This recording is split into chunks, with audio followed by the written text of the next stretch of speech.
Deus é o nosso refúgio e fortaleza, socorro bem presente na hora da angústia, pelo que não temeremos, não temeremos. Ainda que a terra se mude, nós não temeremos. Ainda que se levante um exército contra nós, nós não temeremos. Ainda que a figueira não floresça e o fruto do campo não produza, não temeremos, porque você e Deus é a maioria. Quero desejar que a paz de Deus esteja sobre sua vida, sobre a sua família. Quero lhe abraçar mais uma vez nesse dia e dizer que estamos aí firmes na fé, confiando no nosso Deus que não falha, não muda e nunca se atrasa, tá ok? Ele chega no tempo certo. Espere, porque Deus chega no tempo certo. Estamos aí com mais um vídeo, um tema muito sugestivo, de grande relevância, pois para muitos é de suma importância essa celebração e então é necessário estar atento a partir desse momento, porque estaremos falando sobre a instituição da Santa Ceia. Ela foi instituída, a Santa Ceia, ou a Ceia do Senhor, ou a Eucaristia, ela foi uma instituição feita pelo Senhor Jesus, ou é uma celebração inventada pelos homens, ou foi instituída pelos homens. Então fique aí e tenha certeza que Deus tem uma palavra para o seu coração. Santa Ceia.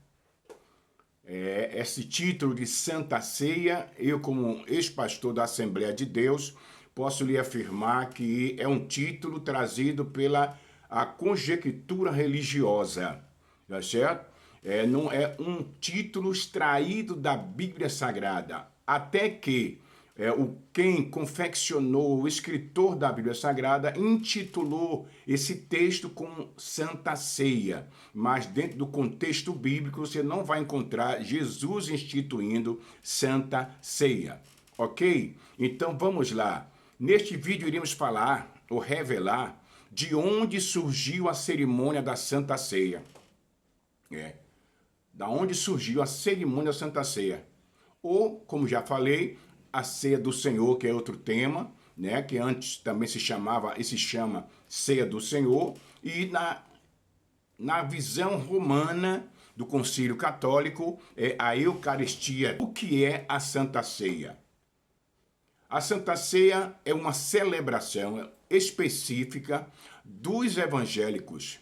É uma doutrina estabelecida pelas igrejas como um momento de comunhão e reflexão ao sacrifício, morte e ressurreição do Senhor Jesus Cristo.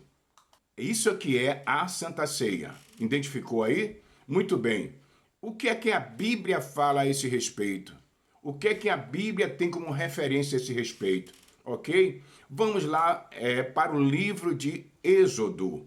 É onde nós iremos encontrar um fundamento, uma base que talvez inspirou, né, os pastores, os concílio católico, os grandes pregadores, as grandes escolas teológicas, inspirou a trazerem para dentro do ambiente religioso a temática de Santa Ceia, ok? Vamos lá dar um passeio para o livro de Êxodo, que nós encontraremos ali mensagens fundamentais que vai abrir os seus olhos e lhe fazer entender por que hoje a Santa Ceia é uma celebração tão exigida, tão cobrada da sua membresia, que chega ao ponto de que se alguém faltar à celebração, alguém pode ser julgado como está ou estando em pecado.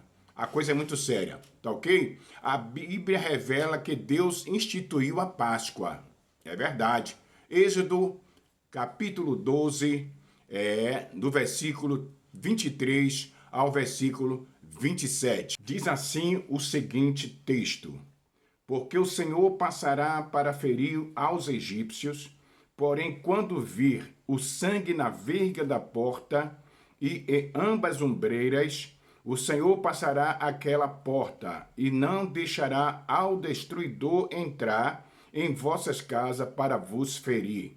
Portanto, guardai-vos por estatuto para vós e para vossos filhos para sempre. E acontecerá que, quando entrardes na terra que o Senhor vos dará, como tem dito, guardareis este culto. E acontecerá que, quando vossos filhos vos disserem, que culto é este vosso? Então direis, este é o sacrifício da Páscoa do Senhor, que passou às casas dos filhos de Israel no Egito, quando feriu aos egípcios e livrou as nossas casas. Então o povo se inclinou e adorou. Você pode glorificar a Deus por isso? O povo se inclinou e adorou. O que é que nós encontramos aí? A instituição da Páscoa, que significa no hebraico passagem. Observe que os judeus, eles teriam que matar um cordeiro, espargir o sangue nos umbrais das portas, porque o Senhor passaria como um anjo da morte, passaria e feriria todos os primogênitos. Mas na casa que tivesse sangue nos umbrais, o anjo da morte não passaria. Coisa linda esse texto e essa instituição da Páscoa. Perceba que Jesus estava ali agora sendo de forma simbólica representado pelo cordeiro que haveria de ser morto e que também traria livramento e trazia mortalidade para os egípcios e livramento para o povo de Israel. Então a Páscoa teria que ser lembrada todo o tempo pelos judeus. Além de ser lembrada, teria que ser comemorada como festa anual, a fim de que todos viessem lembrar do livramento e da libertação que Deus haveria, ou que Deus trouxe para o seu povo lá no Egito. Eles teriam que matar um cordeiro e atar o sangue nos umbrais das portas, e nessa celebração comer o cordeiro assado, com pães asmos e ervas amargas. Pães asmos, o cordeiro tinha que ser assado. Então comiam aquela ceia às pressas, que a Bíblia vai dizer no texto que nós lemos, que eles tinham que comer à pressa, já preparado para escapar nesse grande livramento, tá certo? Mas comeriam todo o tempo a Páscoa, a fim de lembrarem a libertação que Deus proporcionou ao seu povo. Ok? Então perceba que a Páscoa foi estabelecida como uma festa anual dos judeus, onde todos os detalhes litúrgicos eram obedecidos. Todos os detalhes litúrgicos. E eles teriam que participar, tá certo? Principalmente o sacrifício do cordeiro, que já era sombra do sacrifício do Senhor Jesus Cristo, para que se cumprisse as Escrituras, correto? Para que se cumprisse as Escrituras. Jesus, como cordeiro, foi apresentado por João, lá no Jordão, como aquele que tira o pecado do mundo. Você vai ver lá em João, capítulo 1, versículo 29. João, quando viu Jesus se aproximando do rio, ele disse: eis o Cordeiro de Deus que tira o pecado do mundo. Observe que Jesus já vinha sendo tipificado desde o livro de Êxodo, na instituição da Páscoa, tá bom? Então, Jesus também, diante da multidão, se revelava. Observe que é muito importante esse detalhe, porque, infelizmente, há uma interpretação deturpada, contrária ao texto bíblico, dentro desses livros que nós estaremos mencionando no Novo Testamento, que aonde Jesus se posiciona como pão da vida, tá certo? Que deveria ser comido pelos homens, para que quem comesse tivesse vida eterna. Então, esses textos são os textos mal interpretados, porque a Bíblia não pode ser interpretada no seu conteúdo de forma literal, pois a linguagem figurada existia é sempre na gramática dos judeus. A coisa é muito séria, tá bom? Então, Jesus, diante da multidão, se revelava como o pão da vida. Era usando a figura de linguagem. Perceba lá no livro de João, vamos até meditar nesse texto que é muito importante. João capítulo 6, o versículo 48 ao 56. Perceba aí esse texto, porque é interessante meditarmos nele, porque é nesses textos que existe uma deturpação, afirmo eu, deturpação de entendimento, ok? Vamos lá, 48 a 56. Jesus diz assim, ó, eu sou o pão da vida, vossos pais comeram maná no deserto e morreram.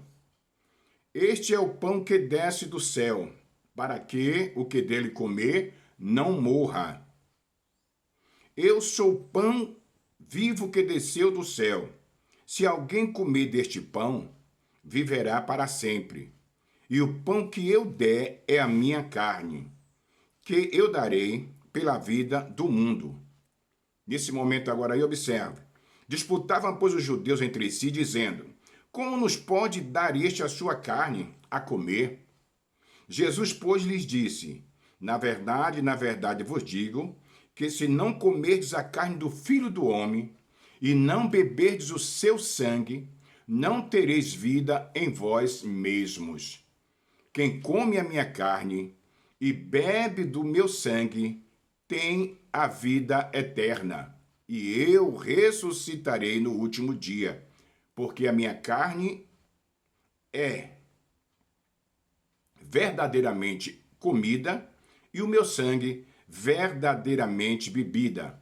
Quem come a minha carne e bebe do meu sangue permanece em mim e eu nele. Glória a Deus. Mas perceba que Jesus está usando aqui figuras de linguagem. É necessário atentarmos para isso, tá bom? Observe que ele diz que aquele que come a minha carne e bebe o meu sangue tem a vida eterna. Percebeu que ele colocou de forma bem taxativa aí, aonde trouxe um alarme para o seu público, que chegaram até mencionar, dizendo como que nós podemos comer a carne dele, como ele nos dará a sua carne. Perceba então que essa mensagem não era literal, não, e sim uma metáfora. É isso que está faltando na interpretação da Bíblia, observarmos as metáforas, as figuras de linguagem, os adjetivos. É necessário na leitura da Bíblia. Eu sempre digo que não se pode ler a Bíblia como se estivesse lendo um jornal ou um livro qualquer de qualquer escritor. A Bíblia, ela é uma palavra que vem dentro do seu contexto, dentro do seu conteúdo, inserido a figura de linguagem. E tem que ser observado sua cronologia, tem que ser observado as figuras de linguagem, tem que fazer a conjunção dos verbos para se entender a Bíblia e compreender a sua mensagem da forma que é. Então, Jesus não estava dizendo que tinha que comer a sua carne de forma literal, e sim de forma metafórica, ok? Jesus não iria dar sua carne para nenhum deles comer, literalmente falando. Jesus fazia uma analogia, aonde ele ofereceria seu corpo em sacrifício, e quem aceitasse o seu sacrifício na cruz teria a vida eterna. Ele estava usando uma metáfora e também fazendo uma analogia dentro desse texto, onde ele dizia que aquele que comer a minha carne e beber o meu sangue. Ok? É necessário atentarmos para essas verdades, porque é de suma importância. Eu quero ler outro texto também que precisa ser avaliado com muito cuidado, para que se entenda que Jesus não instituiu Santa Ceia, e sim os homens, infelizmente, que instituíram a Santa Ceia e não Jesus, porque não encontramos respaldo bíblico para afirmar que a Santa Ceia é uma instituição da parte do Senhor Jesus. Não encontramos respaldo bíblico para isso, ok? Lê também Mateus 26, do 26 ao 30. Observe essa leitura para que haja uma compreensão nítida de que Jesus está se referindo ao seu corpo que seria dado lá na cruz. Observe, o 26. E quando comiam, o 26 já começa dizendo que eles já estavam comendo a Páscoa. E quando comiam, Jesus tomou o pão e, abençoando, o partiu e deu aos discípulos e disse: Tomai, comei, isto é o meu corpo. E tomando o cálice e dando graças, deu-lo, dizendo: Bebei dele todos, porque isto é o meu sangue, o sangue do Novo Testamento, que é derramado por muitos para a remissão dos pecados. E digo-vos que, desde agora, não beberei deste fruto da vide, até aquele dia em que o beba de novo convosco no reino de meu Pai. E o versículo 30, que também é agradável, e tendo cantado o hino, saíram para o monte das Oliveiras. Infelizmente, o Concílio Romano e os pastores interpretam esse texto de forma errada e de forma literal. Jesus, nesta passagem, está fazendo um simbolismo. Perceba, ele está usando uma simbologia. Observe, ele tomou o pão, literalmente tomou um pão, e um cálice, literalmente, e ainda disse que o sangue seria derramado. Meu sangue será derramado, deixando a entender que ele daria seu corpo e seu sangue na cruz. E quem comer ou crer tem a vida eterna. É interessante, é lindo isso aqui. Jesus está tomando a última ceia, a ceia da Páscoa. Ele era judeu, veio para cumprir a lei e tinha que participar da Páscoa, para que cumprisse a lei, era mandamento, era ordenança, e ele estava fazendo isso pela última vez, porque a partir dali, sendo a festa da Páscoa, ele seria oferecido como cordeiro. Então, Jesus não estava instituindo uma nova ceia. É por isso que eu afirmo aqui, com muita convicção, de que a Santa Ceia não é uma instituição da parte de Deus, o que Jesus fez, mas sim da Igreja Romana e de alguns pretensos interessados a tirar lucro dentro desta celebração, tá certo? Comer a sua carne significa aceitar seu sacrifício. Um crente salvo não precisa comer pão e suco para ter vida eterna. Eu vou repetir. Um crente salvo não precisa comer pão e suco para ter vida eterna. O verdadeiro salvo já comeu, simbolicamente, quando ele deu seu corpo e seu sangue lá na cruz. Eu espero que você tenha entendido e tome essa palavra no seu coração. Existe também outro texto que eu gostaria também ainda nesse vídeo fazer uma explicação que é de suma importância, pois eu como pastor usei muito mesmo esse texto na celebração da ceia, como hoje também as igrejas evangélicas usam em qualquer cerimônia da Santa Ceia. Esse é o livro básico para se trazer a conscientização de que os crentes devem continuar tomando ceia porque é a instituição do Senhor Jesus, quando na verdade é uma má interpretação. Leia comigo 1 Coríntios, capítulo 11, versículo 23 ao 26. Observe. Porque eu recebi do Senhor, que também vos ensinei, que o Senhor Jesus, na noite em que foi traído, tomou o pão. E tendo dado graças, o partiu e disse: Tomai e comei, este é meu corpo, que é partido por vós, fazei isto em memória de mim. Semelhantemente, depois de cear, tomou o cálice, dizendo: Este cálice é o novo testamento do meu sangue. Fazei isto todas as vezes que comerdes ou beberdes em memória de mim. Por quê? Chama a sua atenção para o versículo 26. Porque todas as vezes que comerdes este pão e anunciais a morte do Senhor, até que ele venha. Toda vez que nós participarmos da ceia, nós estaremos fazendo isso até que ele venha. Está na Bíblia. Até que ele venha. Outro texto que é interpretado de forma errada. Paulo, quando escreveu esse texto, no ano 55 a 56 depois de Cristo, no primeiro século, estava ministrando a Páscoa aos discípulos. Porque Paulo, embora levantado para pregar o evangelho da graça, olha, Paulo ainda estava vivendo a lei, porque o templo, as cerimônias, os costumes judaicos, as ordenanças ainda estava sendo praticado no templo e ele, como judeu, não poderia deixar de praticar. Paulo estava vivendo duas dispensações, graça e lei. Era porque Paulo, já conhecedor da graça, do evangelho da incircuncisão, ele agora estava vivendo também, tendo que cumprir a lei. E ele estava ministrando na igreja a Páscoa.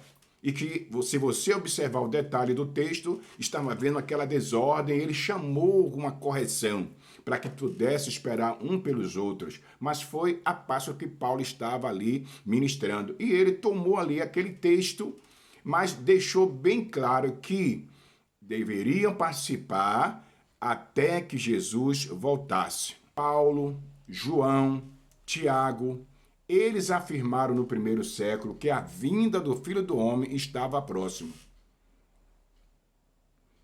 Todos eles. Você pode olhar o livro de Paulo, pode olhar Tiago, pode olhar o livro de João, você vai encontrar lá, filhinhos, é a última hora, Jesus está próximo. Então, eles afirmavam no primeiro século que Jesus estava próximo. E Jesus, a sua vinda, a vinda do Filho do Homem, estava próximo. Por isso que a ceia, a Páscoa, deveria ser comido até que Jesus voltasse. Porque quando Jesus voltasse, que voltou no ano 70, seria extinguido todo o cerimonialismo. Todas as ordenanças chegariam ao fim, porque Jesus agora estava vencendo a morte, ao inferno e o pecado.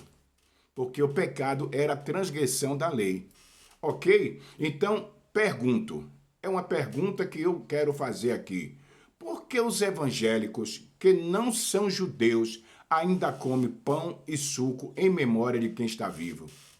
E eu mesmo vou responder essa pergunta. Porque querem manter o povo esperando Jesus voltar, tá? Porque isso dá muito lucro. Essa é a realidade.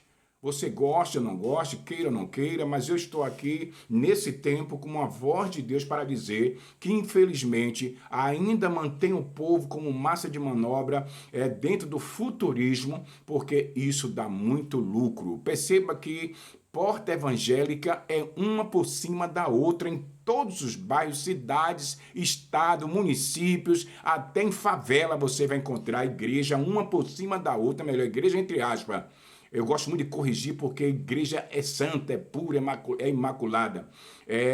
Tá certo? Denominação, uma por cima da outra, porque isso dá muito lucro. Ok? Mas eu acredito que os salvos estão sendo despertados pela graça e pela verdade do Evangelho. Meu amigo, minha amiga, que Deus continue abrindo seus olhos, seu entendimento, para que você entenda como salvo, como liberto, que não precisa participar de ceia, de santa ceia, de eucaristia, não precisa, porque Jesus não instituiu essa celebração. A ceia que Jesus participou foi a Páscoa, que foi extinguido quando o ano 70 aconteceu, o templo caiu, o santuário foi destruído, Jerusalém foi destruída e o nome do Senhor foi glorificado e a igreja já está reinando em perfeita vitória. Abraço e até o próximo vídeo.